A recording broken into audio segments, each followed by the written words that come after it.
গণিতবিদের স্পষ্ট ভাষণের একটি রম্য গল্প। তিনজন বিজ্ঞানী, একজন জ্যোতির্বিদ, একজন পদার্থবিদ এবং একজন গণিতবিদ স্কটল্যান্ডের এক স্থান থেকে অন্য স্থানে ট্রেনে করে যাচ্ছিলেন।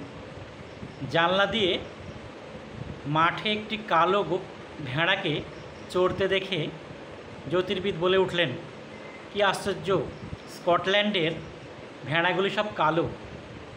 পদার্থবিদ বলে উঠলেন, এর থেকে এই সিদ্ধান্তে আসা যায় না যে স্কটল্যান্ডের সমস্ত ভেড়াই কালো।